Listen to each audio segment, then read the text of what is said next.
Nah, dalam kasus Yakult memang mengundang kontroversi karena baru kali ini terjadi. Pelaku tindak pidana korupsi yang diduga melakukan korupsi dalam jumlah besar dialihkan penahanannya hanya berselang seminggu setelah ditangkap. Ketika Rismond Sianipart Ya. yang sebelumnya sangat gencar sekali mengatakan atau mengusut kasus ijazah palsu, tiba-tiba dia datang, sowan, minta maaf, dan di situ terjadi kebingungan di publik. Banyak yang mengatakan bahwa Rismond melakukan kebohongan publik. Ya. Kredit motor, kredit mobil itu ranahnya hukum perdata, bukan ranah pidana. Jadi apa yang dilakukan oleh apa yang disebut sebagai mata elang untuk merampas, mengambil motor, mobil yang kreditnya macet. Apapun motifnya itu perampasan. Dan itu tindak pidana umum.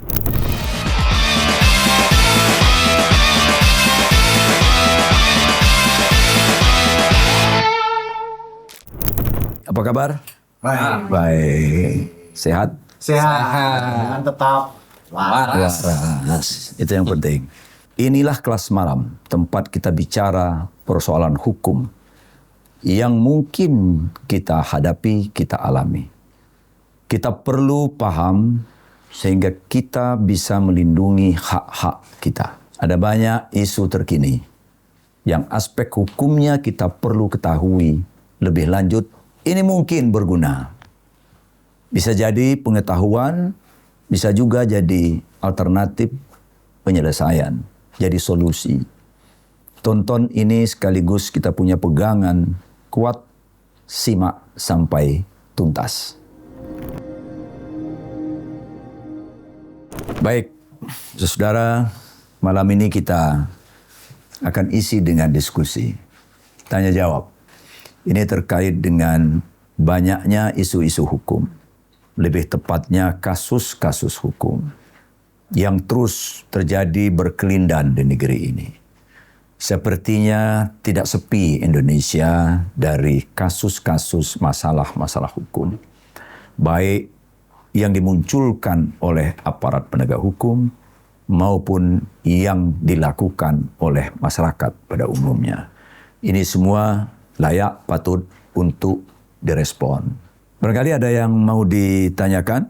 Silakan. Bang. Iya.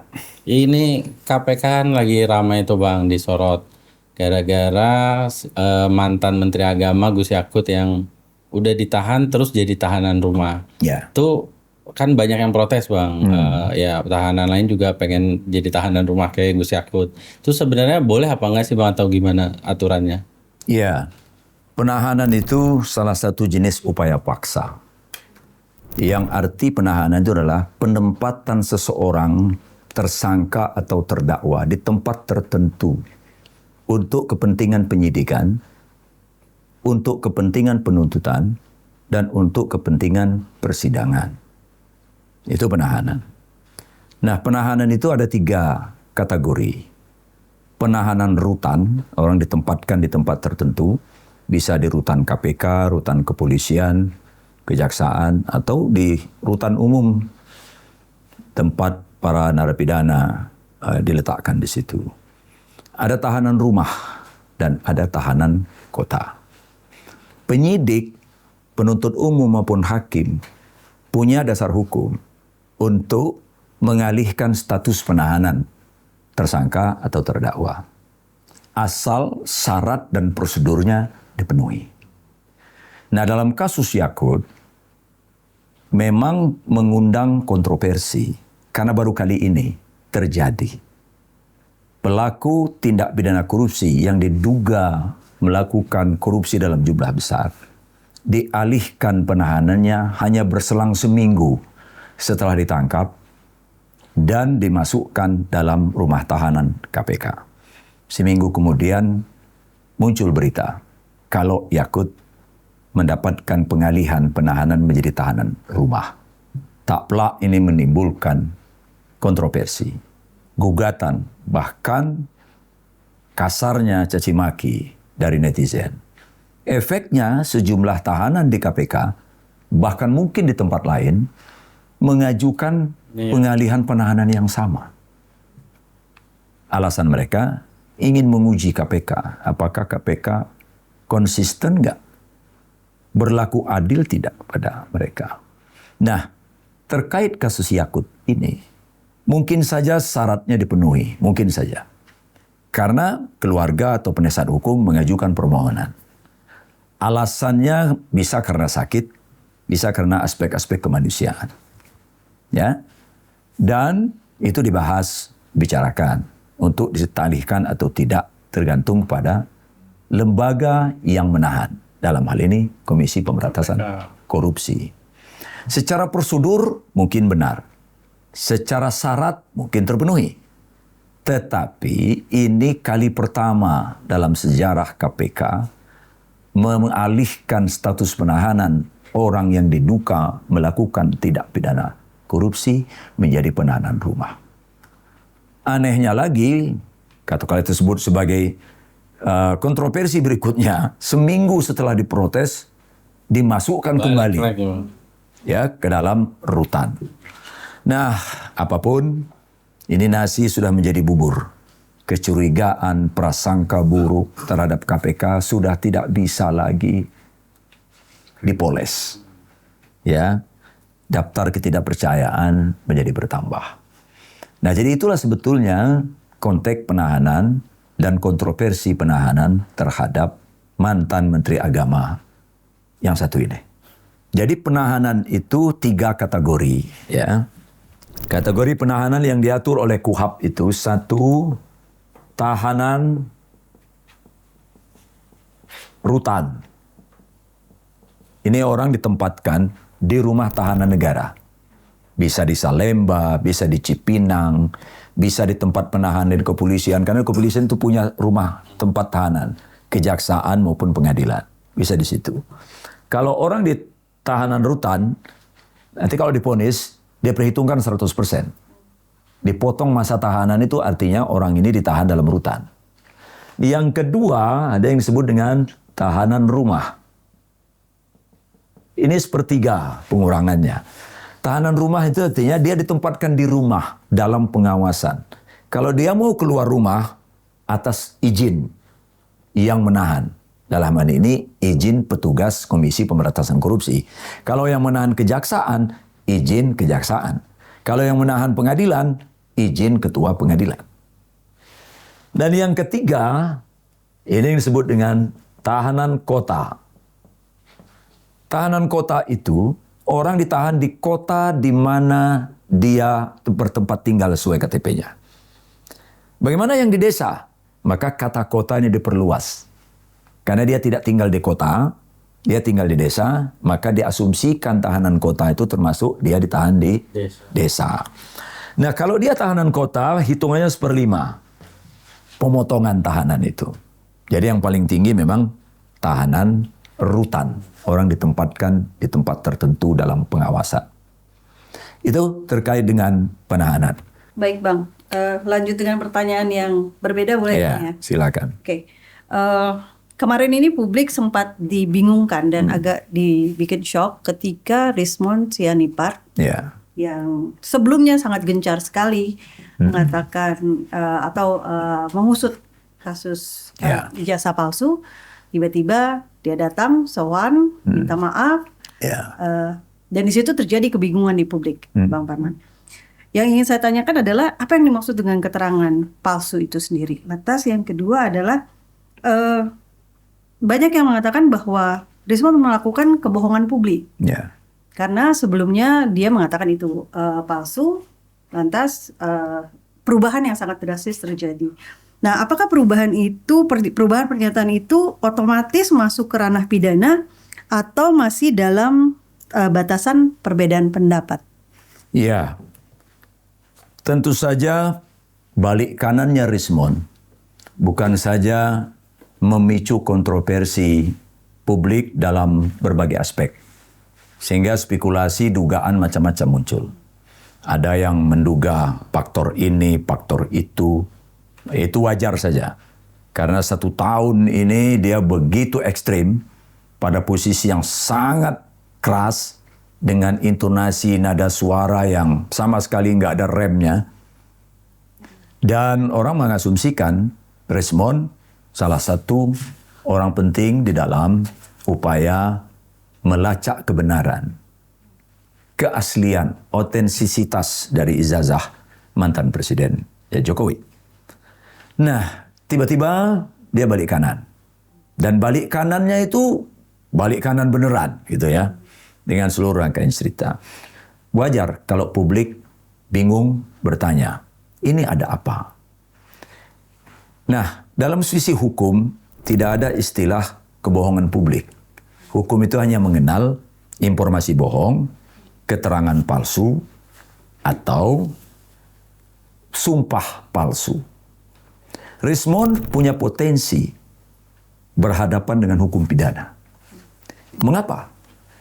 Karena yang dia kemukakan dalam satu persidangan sebagai ahli di PN Surakarta mengatakan bahwa ijazah Jokowi berdasarkan analisis digital forensik yang dia lakukan studinya, hakul yakin dia itu palsu. Keterangan itu disampaikan dia di bawah sumpah. Keterangan yang diberikan seseorang ahli atau saksi di bawah sumpah itu mengikat. Dan kemudian dia mencabut keterangan itu di luar pengadilan. Tentu saja dari sudut ini tidak bernilai hukum sama sekali. Bahkan bersiko bagi dia, berarti dia bisa diduga atau patut diduga melakukan sumpah palsu. Dan itu diancam pidana 7 tahun. Kalau sumpah palsunya itu berefek negatif kepada orang yang dituduh, pidananya bisa bertambah menjadi 9 tahun. Jadi ada resiko dia. Nah, jadi keterangan dia yang mencabut di luar sana tidak punya efek hukum apapun. Ini ada 2 hal. Dampak hukum bagi Rismond, dia potensial untuk dipersoalkan secara pidana melakukan sumpah palsu atau keterangan palsu. Bagaimana dengan perkaranya? Perkaranya itu sejauh tidak mengandalkan keterangan Rismond atas riset digital forensiknya, perkara itu tetap punya kekuatan pembuktian. Asal sudah ada 2 alat bukti plus keyakinan hukum hakim. Kalau keyakinan hukum hakim itu tidak sepenuhnya didasarkan kepada digital forensik temuan Rismond, ini perkara jalan terus. Jadi tidak ada pengaruhnya pada hilangnya perkara ini. Tetapi kalau misalnya akhirnya perkara ini diputus oleh pengadilan dan putusannya katakanlah menyatakan ijazahnya mantan Presiden Joko Widodo itu palsu, lalu Joko Widodo ingin melakukan upaya hukum PK, bisa saja penasihat hukumnya dan atau prinsipal Joko Widodo mengajukan PK dengan alasan novum. Ada bukti baru. Bukti baru apa? Keterangan Rismond yang berubah. Nah, apakah ini akan dianggap sebagai novum atau tidak? Kompetensinya pengadilan untuk menilai. Nah, jadi apa yang dilakukan Rismond itu sekarang lebih banyak berdampak hukum bagi dirinya sendiri ketimbang berdampak hukum pada proses hukum perkara dugaan ijazah palsunya Presiden Joko Widodo. Sebagai pembelajaran bagi kita semua. Ada banyak isu dan barangkali saudara ingin mengajukan pertanyaan-pertanyaan yang mungkin saja jawaban saya tidak sepenuhnya tepat. Tetapi pihak-pihak baik yang di sini maupun yang di luar sana bisa menyampaikan pendapat berbeda, sanggahan. Tulis di kolom komentar dan kalau menarik kita bahas di kelas malam berikutnya. Ada lagi? Ada bang. Ya. Gini bang, kemarin tuh saya tuh ini ada sedikit masalah. Pas Banyak juga boleh. Wah, pas kemarin nganter anak saya sekolah tuh bang. Ya. Ya kan tiba-tiba di jalan tuh saya dicegat sama mata elang, debt collector lah gitu. Terus dia bilang kamu belum bayar cicilan nih, Ya. gitu. Terus apa? memang belum bayar, kalau nggak ada duit ya freelance nih bang, kan nggak punya duit nih. Iya. Ya terus ya udah habis itu udah dibawa tuh bang motor saya. Wow, untungnya saya udah nganter anak saya. Nah kira-kira kalau diambil gitu masalah nggak sih bang? Apa bolehkan sih bang ngambil gitu motor gitu? Kredit motor, kredit mobil, Iya. itu ranahnya hukum perdata, bukan ranah pidana. Jadi apa yang dilakukan oleh apa yang disebut sebagai mata elang, itu julukan. Iya. Mata elang itu julukan pada orang yang dikontrak, disewa, diminta oleh leasing, perusahaan penjamin kredit, untuk merampas, mengambil motor, mobil yang kreditnya macet. Secara hukum itu tidak bisa dibenarkan. Apapun motifnya itu perampasan. Dan itu tindak pidana. Dan itu tindak pidana umum. Mau berantem misalnya bang? Iya, dan itu tindak pidana umum. Adalah haknya yang bersangkutan untuk mempertahankannya. Tapi terkadang posisi orang yang pegang motor ini belum tentu dia tidak mengerti hukum. Tapi secara fisik mungkin dia memperhitungkan banyak hal. Sehingga dia tidak dalam rangka menyerahkan secara sukarela, tapi terpaksa menyerahkan. Jadi pertama, itu kriminal. Itu tindak pidana umum. Tanpa dilaporkan pun polisi bisa bertindak. Tapi karena polisi tidak tahu, maka harus dilaporkan bahwa telah terjadi perampasan harta benda milik bersangkutan. Jadi nggak bisa tanpa diperjanjikan terlebih dahulu. Namanya jaminan fidusia. Jaminan fidusia itu satu mekanisme jaminan bahwa motor atau kendaraan itu tidak bisa diambil begitu saja tanpa satu proses. Ya. Oleh karena itu, tindakan-tindakan semena-mena semacam ini, mengambil kendaraan orang di tengah jalan secara paksa, tidak bisa dibenarkan secara hukum. Lebih-lebih, perjanjian kredit adalah perjanjian perdata yang bisa diselesaikan lewat jalur hukum. Bisa dilaporkan kepada kepolisian, karena ini tindak pidana umum. Jadi lapor kepada kepolisian telah terjadi perampasan kendaraan bermotor. Dan ini jarang diketahui. Jadi penting sekali publik di luar sana memahami bahwa perampasan-perampasan yang dilakukan oleh mata elang ini, atau orang menyebutnya sebagai debt collector, apapun namanya lah, itu tidak bisa dibenarkan. Itu tindak pidana.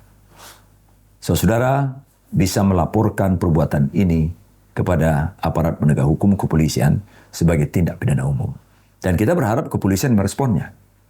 Jadi agar proses pengambilan motor, mobil, kredit yang macet dilakukan sesuai dengan mekanisme hukum yang berlaku, yaitu hukum perdata. Bisa gugatan pengadilan atau diambil secara baik-baik. Tidak ada perampasan-perampasan dengan kekerasan atau ancaman kekerasan. Jadi kalau saudara-saudara mengalami peristiwa di-stop, dihentikan oleh para mata elang, nah wajib mengetahui langkah-langkah preventif dan represifnya. Yang pertama, ada yang saya sebut sebagai mitigasi di lokasi kejadian. Ya, satu, apa yang mesti dilakukan di lokasi kejadian, di lokasi peristiwa.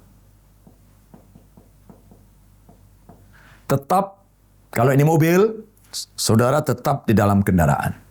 Jangan buka kaca, kunci pintu, dan Anda jalan terus ke kantor polisi. Anda bawa mereka ke kantor polisi. Kita bilang ke kantor polisi, buka sedikit. Ke kantor polisi, Mas. Ke kantor polisi. Biasanya mata elang tidak akan meladeni itu. Ya, karena mereka tahu tindakan mereka tindakan yang keliru. Dan kita menempuh prosedur yang benar. Ya, kalau naik kendaraan bermotor juga jangan berhenti. Upayakan tidak berhenti. Tapi kalau keselamatan terancam, ya tentu kita mengedepankan keselamatan. Mengambil langkah hukum berikutnya, yaitu langkah hukum administratif. Datang ke leasing, mengatakan motor saya diambil secara paksa dan saya tidak menyerahkan. Jika itu tidak dikembalikan ke saya, Ya, dan saya akan selesaikan secara musyawarah. Saya akan gugat melakukan perbuatan melawan hukum. Dan langkah yang kedua tadi adalah langkah administratif. Dan langkah yang ketiga ini langkah represif. Ya, langkah yang ketiga itu adalah lapor polisi. Itu langkah yang bisa dilakukan mitigasi problem terkait dengan tindakan orang yang mau mengambil motor atau mobil yang kita telat bayar. Tapi hati-hati juga, dalam banyak kasus mata elang ini salah sasaran. Banyak peristiwa salah sasaran. Lunas gitu. Iya, sudah lunas. Tapi karena informasinya mungkin nggak sampai, atau salah, memang salah subjek hukum. Dia main rampas saja, karena salah angka, mungkin B1123, ya, padahal yang kita punya itu B1122. Nah, di sini kadang jadi persoalan tersendiri. Tapi apapun, 3 langkah ini mesti diambil. Langkah preventif, tidak menyerahkan, berusaha kuat untuk tidak menyerahkan. Dan langkah administratif, menyampaikan kepada leasing dan minta perjanjian fidusianya, ya, jaminan bahwa itu tidak ditarik semena-mena dan akan diselesaikan secara musyawarah sesuai dengan prinsip-prinsip keperdataan, dan sekaligus ambil langkah untuk melakukan gugatan perbuatan melawan hukum. Dan yang ketiga tentu saja langkah pidana. Lapor kepada pihak kepolisian, pihak yang berwajib. Nah, ini langkah hukum semuanya. Jadi kalau orang mengambil cara, melakukan cara-cara yang non-hukum, kita sebagai rakyat yang sadar hukum, mengambil langkah sesuai dengan prosedur hukum. Jadi kalau kita mau membangun negara hukum ini dengan benar, rakyat pun memulainya. Meski terkadang kita tidak diuntungkan dengan cara semacam ini. Karena cara-cara non-hukum yang diambil di Republik ini makin banyak cabangnya. Jadi rasanya orang mungkin lebih mudah mengambil cara-cara non-hukum ketimbang cara-cara berhukum. Memang cara berhukum itu ada prosedur, ada mekanisme, ada tata cara. Dan bagi sebagian orang ini melelahkan. Ini dianggap terlalu lama. Tapi kita sebagai masyarakat ya harus mendidik diri kita juga. Baik, kelas malam ini berhenti di sini. Terima kasih atas pertanyaan-pertanyaan kritis saudara. Dan kita akan ketemu lagi di lain waktu. Tapi yang penting, saudara, memahami hak-hak hukum kita adalah kewajiban sebagai manusia, sebagai warga negara. Diskusi kita belum selesai. Sampai jumpa di kelas malam selanjutnya. Terima kasih atas perhatian saudara. Selamat malam.